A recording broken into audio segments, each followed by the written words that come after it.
Welcome back to the Outdoor Adventures podcast. Today in the studio, my good buddy Kyler Glasky. How we doing, Kyler? Good. Thanks for having me over.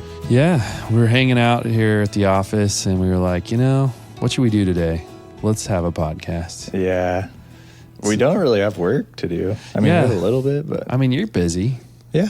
The mortgage industry, the real estate industry, ebbs and flows. It does. I think, too, you work really hard for a couple hours, get all your stuff done, and then you kind of just field phone calls and deal with whatever. But as long as you get 2 solid hours in, you're good. Yeah, that's all you need, really. Honestly. It's very feast and famine, too. I'll be super slammed one day where it's I can't hardly breathe. And then the next day, it's I had 3 things. Right. I think it's funny. People are like, you're always golfing, you're always doing this. And I'm like, well, yeah, because I go into the office for 3 hours, get all my stuff done, talk to whoever I need to talk to, and then I'm done for the day, where some people go in and just play Minecraft on their phone for 4 hours. Right. Or surf Facebook. Yeah, it's I don't want to do that. I just want to work, get it done, and call it good. Did you ever collect sports cards as a kid? Yeah. So you know what got me in trouble recently is those Facebook videos where the guys film themselves opening up packs of cards, and then they show the card that they got. Yeah. So they're chasing that rookie for the San Antonio Spurs. I'm a butcher his last name if I said it, but it's Victor Wembanyama, I think. So anyway, I bought a box of cards, and I got a Victor, but then I was like, man, this is addictive. But then there's 1 million of them on the market. It's not really worth the price of the box of the cards. Right. But yeah, I did videotape that. Cool. So anyway, it was fun. Lots of anticipation there. Yeah. This is the topic of our show today is just random stuff. Who was the Brian? Did he own the card shop downtown? Yeah, Brian. What was his last name? Morton. Brian Morton. I remember being a kid, and he came to our elementary school and did a thing, and Pokemon cards were huge, and dude, we were all just hooked on Pokemon cards. I had John Elway rookie card in the case. That was... If you would have kept those Pokemon cards, they're worth so much money now. Yeah. My brothers had the big time ones, and I don't know where they ended up, but they are crazy money. Yeah, my parents gave me money to do that, but not a lot, and some of those cards were expensive. Oh yeah. And now they're crazy money. Yeah, I was $20. Holy smokes! And now it's $2,000. Oh, cool. Oh, some of them are it's like having a Mickey Mantle rookie if it's graded a 10 grade or gem mint or whatever. Collecting stuff is a different. It's weird. It's a whole different thing, and it's none of us can take any of this stuff with us. It's an odd thing because it takes up space. It usually annoys your significant other in your life. If you collect anything. Mm-hmm. But for me, the gambling aspect, I think, is the appeal of I could open this thing and have this thing worth something.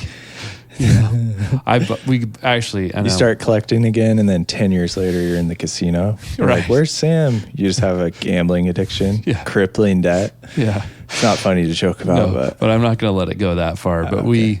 I bought it's called a Zulu NBA Ballers toy. It's in this little ball. And it's a similar thing. So you open this ball and you don't know who you're going to get. So I bought one when we were down visiting my wife's family for 4th of July.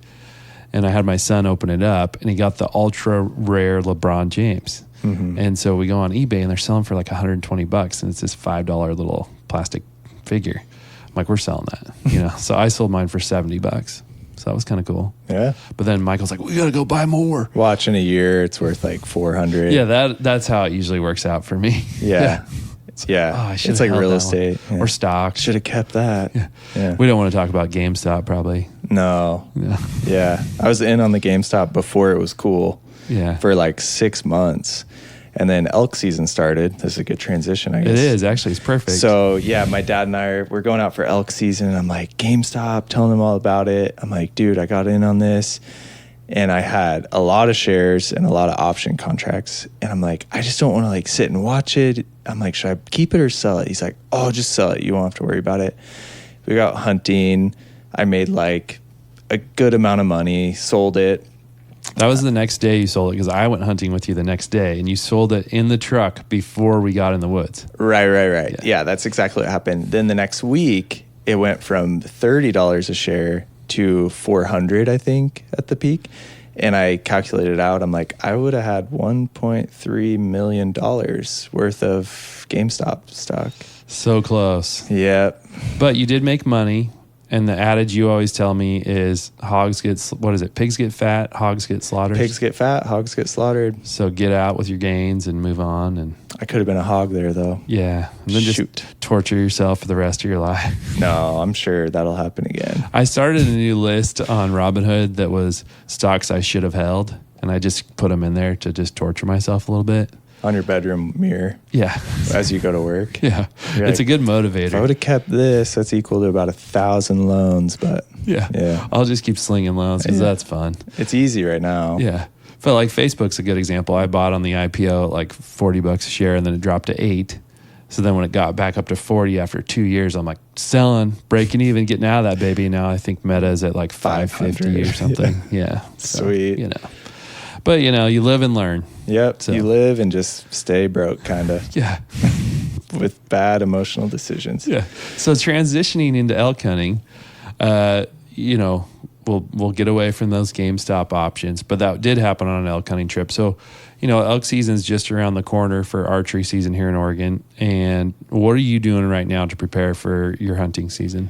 Yeah. I'm doing something different this year. I started running in May and I was not in great shape. I've never ran a whole lot, but I started running. I'm doing like 1 mile, 2 miles, blah, blah, blah, whatever. It was pretty hard. And now this morning I ran 2 miles in 13 minutes and 56 seconds. Dang. Yeah, so like pumping them out. I'll do some longer, slower runs too, but I went out hiking. We went to the Northwest Mountain Challenge together and we had a big group and dude, I was just like cooking and I wasn't winded or anything. I'm like, man, there's something to that, I think. Yeah, you were trucking pretty good. We had, that was fun. I'd never been to a 3D shoot before.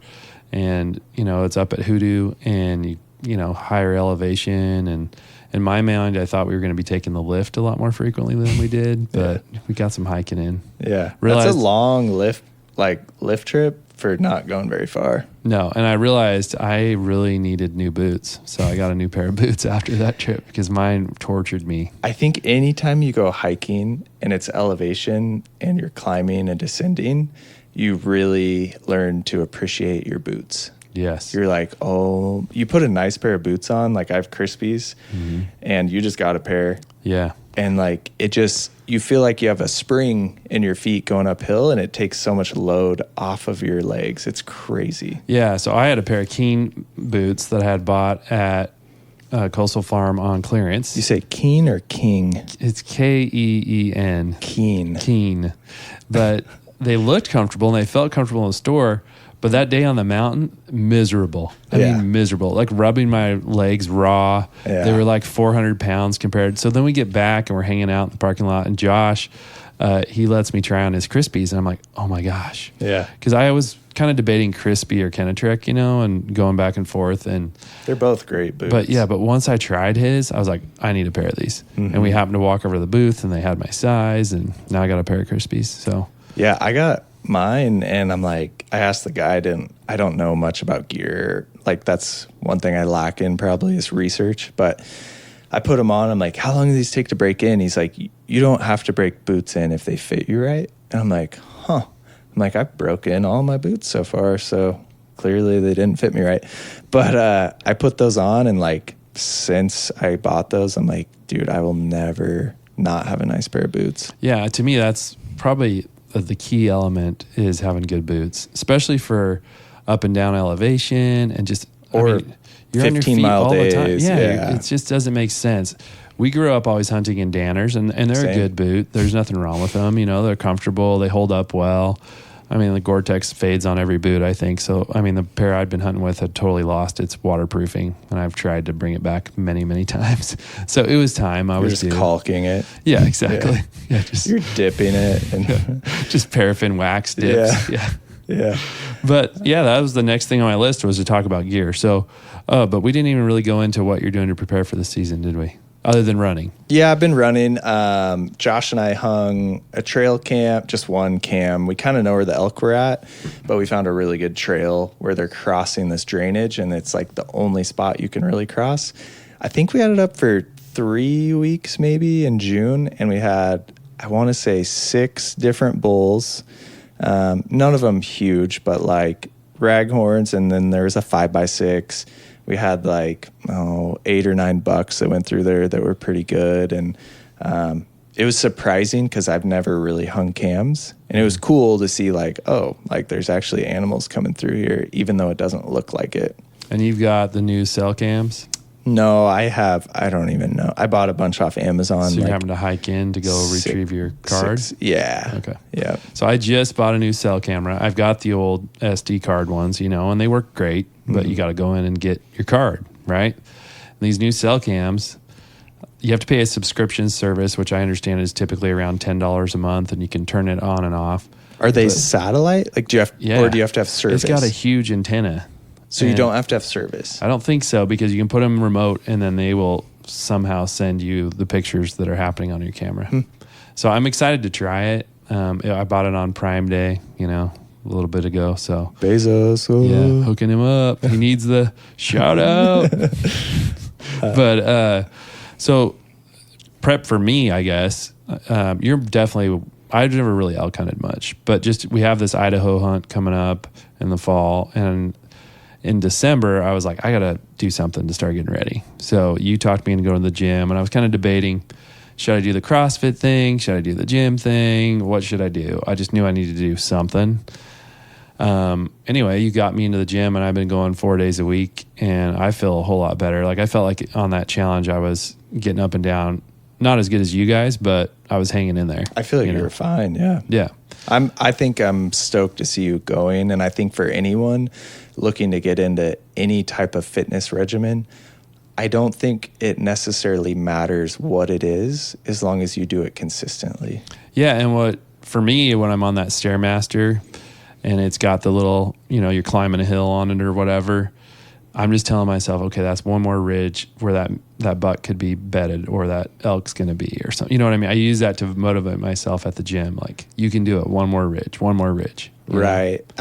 Yeah, you have to have something that drives you, right? Like your purpose. And for a lot of people, it's like they want to go elk hunting or deer hunting or whatever. And for me, I worked at that gym for a number of years, and I would see this kid in a wheelchair. I think he was quadriplegic, and he would roll by every day. And people would come into the gym, and they'd be like, I don't want to work out today. I don't want to train, blah, blah, blah. We're humans. And I would always think of that kid. I'm like, man, that kid would probably do anything to be able to walk. Like, and you have the opportunity to go work out and use your legs and lift weights and challenge yourself, and he has no opportunity to do that. So I always think of those people, or like veterans that sacrifice for freedom and like the work they put in. And it's like, I have the opportunity to work hard and be fit, and I'm going to like appreciate that. Yeah. And appreciate those people. That's a good perspective. And that's a good motivator. It's kind of like doing it for somebody who can't do it, or making the best of who you want to be. Right. Well, I have the opportunity, and some people don't. So I better appreciate it. And just being healthier and being able to do the things we want to do without, as much. It's going to be punishment no matter what. I've hunted with you before. I know you'd like to go into the deepest, darkest holes and, climb your way out of them. Yeah, but when it works out, you feel so accomplished. You're like, dude, I think killing a bull in the national forest on the coast is like, I don't know if there's anything that's going to top that for me, because you put in 160 miles, 200 miles of hiking, and like disappointments and failures, and then it finally all comes together, and you're like, dude, I just did one of the hardest things you can do with a bow. Yeah. And how long have you been elk hunting? Since I was 23. So how many years is that? 9 years, I think. So 9 years, and you've taken 3 bulls? Yep, one with a rifle in Idaho, but yeah. So 2 rosies in the coast with your bow, and then an elk in Idaho with a rifle. Yep, and there's a couple years I didn't hunt a whole lot, and the first couple years I was like self-taught bow hunter. So first year didn't see any elk. I'm like, what are these things even do they live here? I don't know. And then it slowly progressed. I kept learning. I missed opportunities on cows when you could shoot a cow. I missed a cow over in Eastern Oregon, out of Christmas Valley. And then I started to get into bulls and blew opportunities with them, bugling at the wrong time or not getting set up correctly. And like all those failures, I kept learning. And now I'm to the point where I'm like, oh, I have a pretty good idea of what I'm going to do in each scenario. Yeah, 3 bulls in 9 years is pretty darn good in my mind. So I've never killed a bull. I have taken cow before with a rifle, with a rifle tag.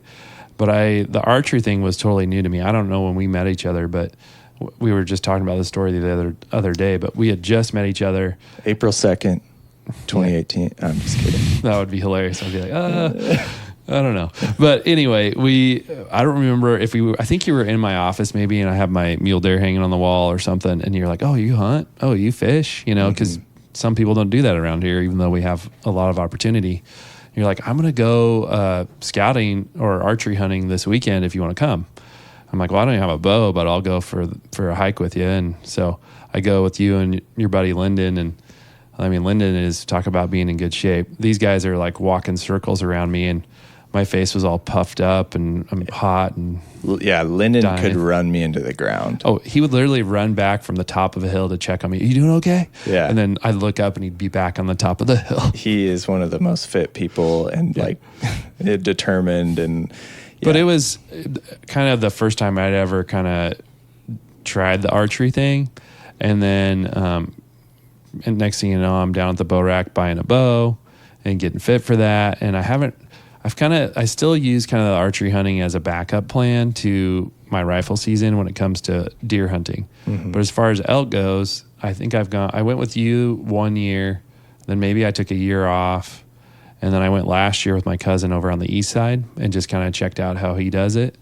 And, we were in elk. I was only able to go for like 3 days, but we were in elk 2 out of those 3 days. And we had a 6-point bull that we were calling in and just seeing that experience. And it was really cool. Yeah. Like harvesting an animal is like almost, that's the goal, but it's like a bonus. 'Cause you're like, dude, just seeing them, interacting, calling them in, like that's so fun. Oh yeah. I don't know anyone that wouldn't have a good time doing that. So back to gear, what do you have in your pack, on your daily pack? So depending on, let's just talk about a day hunt for now, not like an overnight type deal. If I'm going to the coast for the day, I'll probably get there. I don't like to get there early. I'm kind of lazy.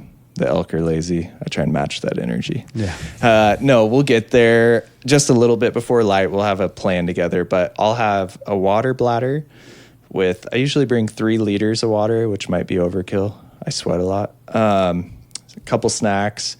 I'll have my bino harness on with my binos, trekking poles, ultralight game bags, a bone saw, knives, my release, my bow. I'm trying to think. Oh, I bring a little bit of moleskin in case I get a blister on my foot.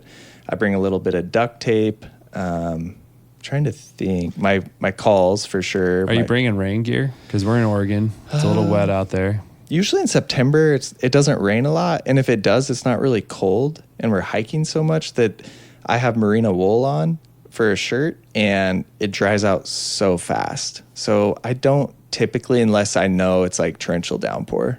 And I try not to hunt when it's pouring down rain. Yeah. It's not fun. I remember the year I went with you. We went in the rain quite a bit. I remember having to back into the bushes so that I wouldn't get soaked. Yeah. The National Forest, is that a different experience than you've ever had probably? As far as how dense it was until you get in there, sometimes we're going in here. It's straight down and so dense that you can't see in front of you. Yeah, I hadn't really experienced that. Because the east side, it's a lot more open. Mm-hmm. I mean, there's still brushy spots. But you don't have to beat through it to get to where you want to hunt. Typically, you're seeing an animal, and maybe you have to get through some areas that are a little crazy to get to that animal, but at least you kind of know where you're going. Right. Versus this is like, hey, we just got out of the rig, and now we're going straight downhill into this bush. Yeah, yeah. But yeah, the gear, a good pair of boots, and then I think that's pretty much it, man. A rangefinder, obviously. Oh, yeah. But you don't need a whole lot. Just some snacks, water, your gear. And I like that. I like the idea of being a little lighter with your pack because you're going to haul it around all day. And then if you do harvest an animal, then you got a little bit of room to maybe get that first load out, you know? Right. And it's way different than doing a backcountry hunt because you can get to the pickup. And like, we do bring a Grail water filter because there's water in almost every drainage on the coast. So that way, if you want to put just a liter in, you know you're going to the bottom, you can just pump a few water bottles full of water, throw it in your bladder, and you're good. So when I worked for the Forest Service, when you were probably not born yet. What year? I'm not sure. It was 72. No, it was 2000, probably 2003. I was 11 years old. Yeah, so you were 11. I was going 7-9 miles a day in the woods. We had these Forest Service issued water bottles that would go on your hips, and they were these giant plastic canteens. They had sweet gear for you guys, probably. But they said U.S. Forest Service on the side of them. I had to turn them in when I left that job. But we would go pump our water and fill up those. And then Camelbacks just came out. So when I got that Camelback, everybody was like, look at this guy's gear. Like, holy cow, you know? Yeah. It was a big They're deal. jealous. They're like, damn, bro. How did you afford that? You don't have canteens? Right, exactly. Yeah, it was a different, gear has come a long ways. And I mean, good gear does make a difference. Oh, 100%. I'm slowly adding gear for this Idaho hunt so that I don't get in too much trouble, by buying it all at once. Right, because it's expensive. But once you have good gear, it typically lasts a long time. And we've all been in that spot. I remember when I first started hunting, I had Walmart camo pants, shitty boots, and like a rain jacket that didn't really work. And like your gear sucked. And that's how you started. Yeah. Like as a kid, and we didn't have a lot of money. Yeah. I mean, it still gets the job done. It doesn't have to be, but it is, there's certain things that do make it a lot more comfortable. 100%. So, I mean, you're focused mostly on the west side, coastal elk hunting generally has been of the 9 years you've hunted, that's been, I mean, you did do some in Christmas Valley, but. Yeah, I've hunted in Christmas Valley a couple times, and that's like desert and sage.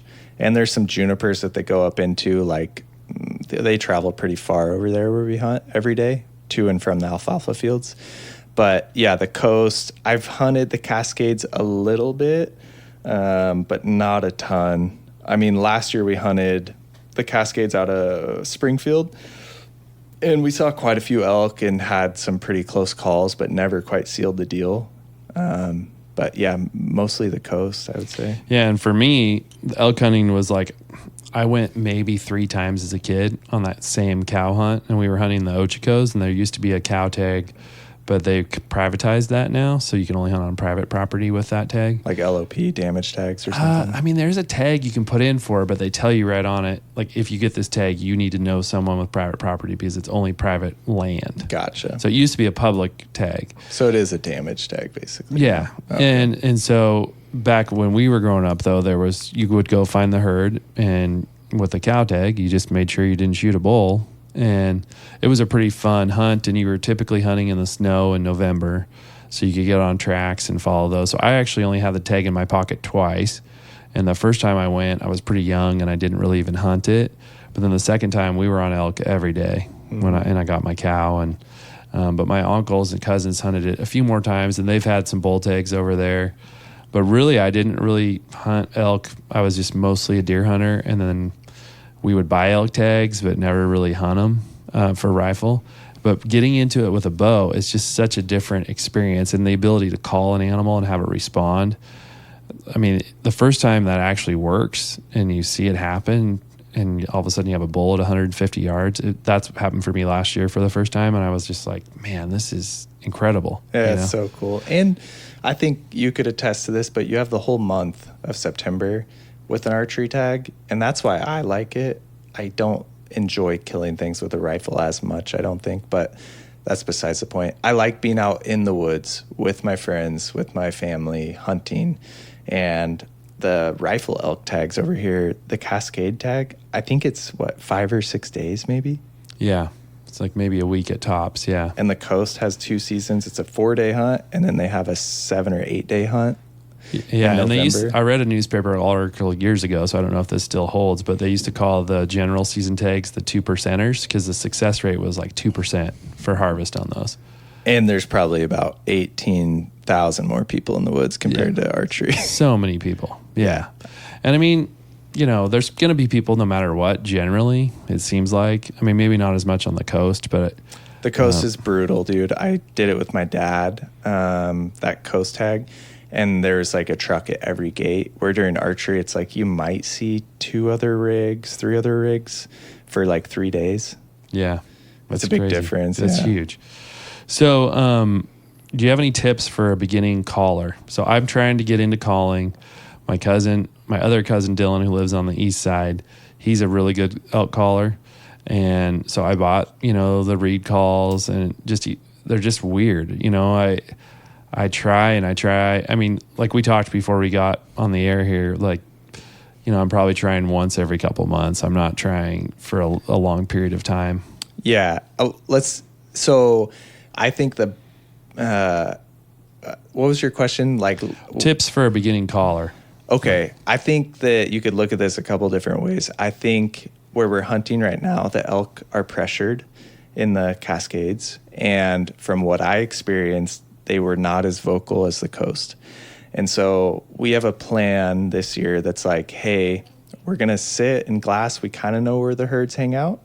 And we're going to try and locate them and go in silent and make no noise if we can put them to bed. Mm-hmm. Because why would you give up your location if you know where the elk are? Yeah, that makes sense. Yeah. So, and then I think, aside from that, if we don't know exactly where they are, going into areas where they could be and doing a little cow party. So just like sound like you're 10 or 15 cows talking, and then shut up and wait 30 minutes, 40 minutes, and wait for a bull to kind of be curious and come in. I think I was talking to the guy at the river yesterday, and he's like, the mistake people make with that is they keep cow calling, and that bull will sneak in and you won't be able to see him, but he'll hear you calling and he'll be peeking around and looking for the cows, and they're not there. And that's a pretty big red flag, I think, for them. Yeah, exactly. So I think being quiet, shutting up, and just being like letting that curiosity kind of bring them in. Okay. Yeah, that's interesting. So, last year for me, when we went in pretty early, so it was dark outside, and we weren't using flashlights or anything. We had a little bit of red light, and just spotlights mainly. Yeah. Lots of that. But cool. No, we were just going in really slow. But my cousin was ripping like a locator bugle every once in a while. Uh-huh. And we laid down on the spot we wanted to wait at until first light. And he does another locator bugle, and I go, I heard a response. And he's like, no, you didn't, like you're full of it, and I'm like, so then he tries another one, and sure enough, and this elk was a long ways off, and it was coming, he got it to start coming in. And well, then we got in a position where it's like not light enough to shoot, and this thing's on us. Mm-hmm. It sounded like, I don't know how close it actually was. And then by the time the light's out, we could see the elk at like 150 yards. And we worked on him for like 3 hours, and he would not come closer than that. Did he have cows? He had cows away from him, not with him. Yeah, he didn't want to leave them, probably. Yeah, and he was a big 6-point bull. And was it later in the season or early? It was just like, my cousin said we timed it perfect because they hadn't been very vocal, and then there were some fires, and so it was kind of smoky and hot, and they were only vocal in the mornings. So it was kind of like towards the end of the season, but there's still maybe 2-3 weeks left. And so anyway, this guy was super vocal. We got him within that 150 yards, and then another hunter from a ridge over ripped like a challenge bugle, and he was like, nope, these are humans, and he bounced. Right. And so that was the other thing I heard on another podcast is like the elk are starting to get used to people being a elk sounding noise in the woods. Mm-hmm. And that makes sense to me that they would start to clue in on that. Yeah, and they obviously are communicating different things with different sounds, right? Mm-hmm. So like a roundup bugle is way different than a challenge bugle, which is way different than a locate bedded bull bugle. There's like different calls, and if you're just ripping off big growly bugles everywhere, like that's not, unless you get a bull that's super hot and fired up, right? Like most likely not going to work for you. Yeah, and we the next day we couldn't get anything to respond to anything. So my cousin's just goofing around and showing us the hoochie mama call, and we're sitting there taking a break. So he's just doing that, and we go around the corner, and there's 2 spike bulls that had come into that, and they're standing there, like 80 yards. Yeah, because they're a herd animal, right? Elk are. So like those raghorns and the spikes that maybe get kicked out of the smaller herds or whatever, they're staying close. They're satelliting the herd, satellite bulls, right? And they want to be close to cows. And also, like as we move into rut, right, they're looking for some action. They're looking for a couple cows cheap here. Shot. Yeah, exactly. They can sneak, like a sneaker salmon. Yeah. Beat the big bull. Yep, exactly. Well, I'm going to shift gears a little bit here and talk about how your tactics, unless you have more to say about the coast, but what I was going to say is, how did your tactics shift when you went out of state? Now, granted, I know we're archery hunting versus rifle hunting, so it's a totally different game, but did you feel like some of the tactics that you use here in Oregon played in Idaho? We're hunting wilderness in Idaho, and there's some open faces, there's thick timber, there's like a big diverse range of landscape, I guess.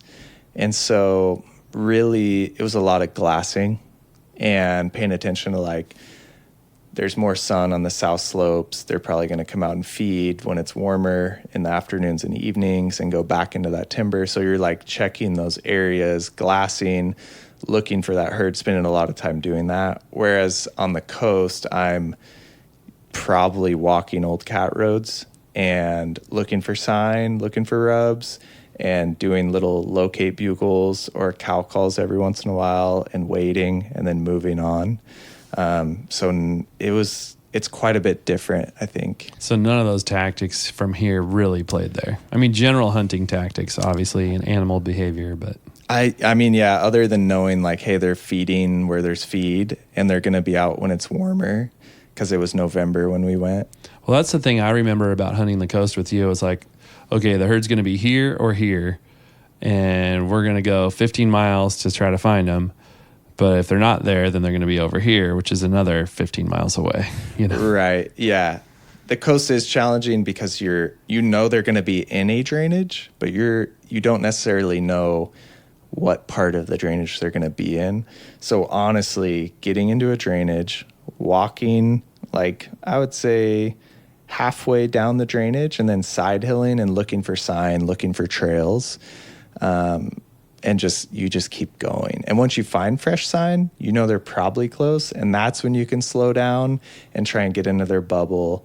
And if you see them or know they're close, you don't necessarily have to call, right? You just keep following that sign until you're in the herd. Yeah, if they're not spooked or something, why, like you said earlier, why bring the attention upon yourself? All the times I've called elk on the coast, bulls, anytime I'm not within 150 yards and I bugle, I have pushed them away, and that was probably bad calling or just not making the right decision. But anytime I'm within 150, I get them to fire back. Okay. Yeah. So once I'm in their bubble. Be the sweet spot. Yeah. Yeah. And that's a core, when you brought up the fresh sign, that's like a core hunting memory for me on that elk hunt where I harvested that elk. We're on tracks in the snow, and then all of a sudden I start smelling elk, and then I'm seeing steaming pee and steaming poop, and like we're on them and they're clearly not running. So that was so cool to me to all of a sudden to be able to track down a herd like that and just be that close where you're smelling them. Yeah, and they stink, and you're close if you smell them, right? Oh yeah, it's the coolest smell though. Like you're like, oh my gosh, that's elk. Yeah, like it hits you all of a sudden, and you never forget it. Oh no, like that's locked into my brain forever. One of the other things I had down here along those same lines is decoys. What about having a cow silhouette decoy or something?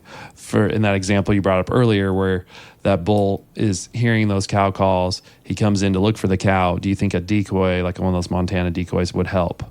Yeah, I've talked to a lot of guys that use them, and they do. I've just never done it because I've either hunted with people that were newer and or weren't great callers. So I'm always calling and shooter and their shooter. So we haven't been able to do the best setups, I would say. Because it's a lot to carry if you're bringing a decoy too. Yeah, and you're calling and you're like ranging. You're like, oh, that tree's 50 if they come there. That one's 60.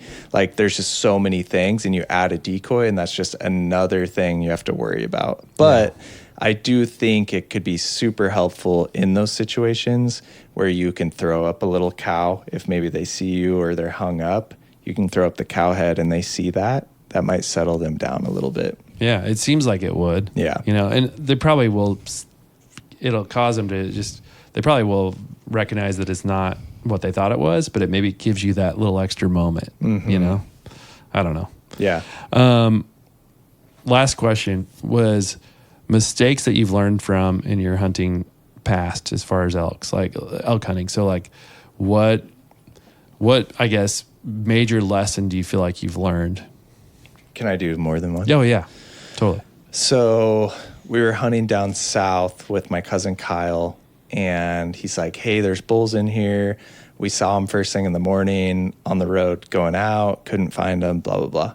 So we go out and we start putting calling setups together, and we went down onto this landing and kind of tucked away in the brush, and we cow called and threw a couple like chuckles or bugles or whatever, and we sat there for 15 minutes and we're like, okay, like cool, let's walk back up to the pickup and find a different spot.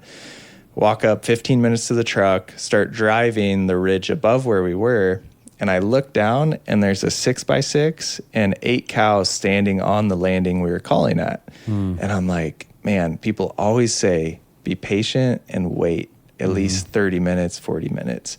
And when it finally happened to me, I'm like, okay, from now on, if I do this, I'm setting a timer for 30 minutes. No matter what. No matter what. Yeah.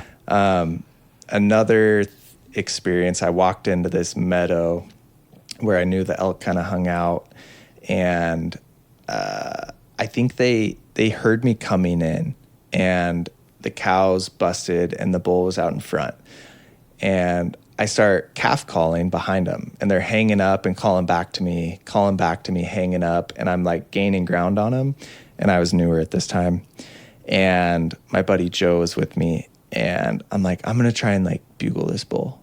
And I rip a bugle, he bugles back to round up his herd, and which I didn't know. And then I don't hear anything for like a few minutes, and so we keep following him. I rip another bugle. He bugles back, and he was probably about 500 yards further away from us. And so, like, if I just kept calf calling and, like, trying to get into their bubble. Because it was working. Right. They would have probably hung up and waited for me to catch up to the herd. But me being an idiot or inexperienced, like, I just blew that bull out of there by throwing out a bugle for no reason. Yeah. It was like the dumbest thing I could have done. If something's working, don't go away from it or try to fast track it. Well, if you think about that situation in your head, right, you're like, they heard something coming and they busted. The wind was good, so they didn't smell me. I'm calf calling. They're calling back. They think I'm an elk, like part of the herd. And so why would I not use that to my advantage? Because they didn't think I was a bull. Otherwise, they would have stayed there, right? You know, and so a bull comes out of nowhere and just rips a bugle while they were busted out of this meadow. It's like, that doesn't make any sense. That calf matured really quickly. Yeah. Exactly. Yeah. So that was a mistake. Yeah. Well, I mean, that's hunting. You know, the different tactics work at different times. And when it goes the way you plan it, you feel like, man, I got this figured out. But then you could use that same tactic another time and it might not work. Right. I think raking is super underutilized, and Josh and I spent a fair amount of time raking on the coast, and we got bulls to start raking back, and like you could hear them tearing up trees and stuff early. They weren't vocal, but you could like, it's a more subtle method, and like that bull thinks you're a bull tearing up a tree, and it gets him a little bit fired up, and he starts raking. And I think if you can work them up and work up that energy in them, then you could maybe get them to come in. Yeah, they might not be thinking as clear. Or they got those hormones are starting to rage. And right. You know. If he's just hanging out, feeding, bedded by himself or whatever, and you go in there and rip a huge bugle, he's probably like, dude, what? Like, I don't want any part of that. This like, guy I'm is doing way too fired Yeah, up. I'm doing my thing. Like, I'm just gonna get on out of here. Yeah, that's interesting. I mean, there's a lot to it. There's so many little elements, and it's the other thing that I think, to your point of just being patient. If you think about guys that are always like, man, I get all these pictures on my trail cameras, but when I'm out hunting, I don't ever see anything. Well, sometimes, their trail cameras, they're getting a picture of a bull every 7 days, but maybe they're in a hot area and they're getting elk every day or every other day coming through there. You got to think, if you just were patient and could sit still in a good spot where they're not going to see you or smell you, if everything plays right, at some point the elk are going to come through. Yeah. You would think. I've never done it, but I think a tree stand, if you found a really heavy used trail and you're like, hey, I'm going to spend Friday, Saturday, Sunday, like sit in the stand because they're coming through here every few days. Yeah. I know they're going to come through most likely. You'd be pretty successful if you had the ability to be patient and the discipline to sit in that stand for 12 hours straight, 3 days in a row. Yeah, one of the most successful hunters I know, I'd like to have him come on the show, but him and his wife both deer hunt and elk hunt, and they antelope hunt. I mean, they hunt everything. But I don't know where he goes, but he goes over east, and he's been archery hunting forever, but he sits in a tree stand the entire time. And he kills giant blacktails. He will shoot a cow or a bull, whatever walks in front of him first. But he's very, very successful, and it's all self-climbing tree stand hunting. Which is cool, but I don't know if I have the patience or the tenacity to do that. Like, that doesn't interest me as much. I like to timber sneak for blacktails and be moving, and that's fun, right? Even though you're going really slow, it's more of like a pursuit, I guess. Yeah, I think having that, you have to be really patient, but also it's time goes really slow when you're sitting like that. I think. Yeah, even when you're glassing, you're like, how long have we been here? And you're like, 12 minutes. Well, glassing can get my attention because I'll see something or I'll see some does or whatever. Something will catch my eye and that'll keep me getting excited about it. Whereas if I'm just sitting in a spot waiting for an animal to come across, like even those blacktail archery hunts we went on a few years back with Dylan, and we were sitting there and sitting there and sitting there, I'm just like, oh. Right. And then you look down and you're like, it's been 20 minutes. Yeah. I thought I'd been here for 4 hours, right. And that's a sliver of the day. Yeah. Yeah. And you have to know what they're doing. Like, they're probably feeding, and then right as it gets light, they're already headed back to the timber. They're going through the timber to a place where they feel safe and they bed down. And so, like, that morning, you either want to be, if you're archery hunting, probably in a transition area and wait for them to come through, or like as that morning progresses, as they get further in the timber, you're probably going to want to be sneaking really slow, trying to find them hanging out or getting ready to bed on the edges of like brush and a clear cut or whatever. So is this getting you excited? I'm pretty excited, yeah. You were already excited probably. Yeah, yeah. I'm pumped. Yeah. Well, I mean, with the amount of activity you guys have already got on the trail cameras, it feels like it's going to be good. I think it's going to be good, and I think we know where the herds are. And so as long as we hang out around the herds, we should be able to call bulls in. Yeah, that's awesome. Yeah. Well, thanks, man. I appreciate you taking the time. This was fun. We should do it more often. I don't know why we don't, but it's good to talk hunting with you and just learn from you. You've done a lot more elk hunting than I have, for sure. Yeah, I would say you have about 20 years, 30 years of experience on me, though, for hunting in general. Yeah, I can give you some general and definitely some mule deer stuff, but... I've never shot a mule deer. Yeah, it's... I shot a mule deer doe. I take that back, in Idaho. Yeah, there you go. I don't know if that counts. I think it counts. Yeah. Harvesting an animal. I just wanted meat. Yeah, that's how I am. We get too antler lusty sometimes. I don't know why that is. I mean, antlers are cool. Don't get me wrong, but I think once you've killed a couple, you're like, it's like the challenge of killing a bull that's smarter, like that you have to work harder for. Yeah, I just want to get that first one. Oh yeah, like I'll shoot a spike this year. I wouldn't care. Yeah, I will definitely shoot a spike. Yeah, any bull that walks in front of me, I will release an arrow if it's within range. I like that. Within 80 yards. Probably. I got to shoot some more. I just turned my bow up a little bit, so I need to get more comfortable because I'm not shooting super tight groups at that distance. So, I mean, you saw me at the Northwest Challenge. Yeah. I was happy to hit foam on almost every target. The only one I missed was that like 110 bear. And I feel like you weren't you were concentrating, but you weren't like really concentrating. Yeah, and I didn't really even understand how the point system worked, so that you're trying to hit, kill shots. So I was just like, hey, I hit the target. I'm pumped. I mean, I was trying not to shoot him in the leg, obviously, but I was just trying to kind of hit center target. Leg shots are tough. Yeah, it's hard on the arrows too. Really hard when you hit that steel pole. And those Axis spines are sweet to pull out of foam targets, I found out. Yeah, the carbon on or whatever the material is on the outside, it really just sticks in there. Yeah. It's tough. Well, thanks, dude. Yeah, thanks for coming on. All right, buddy. All right. Later.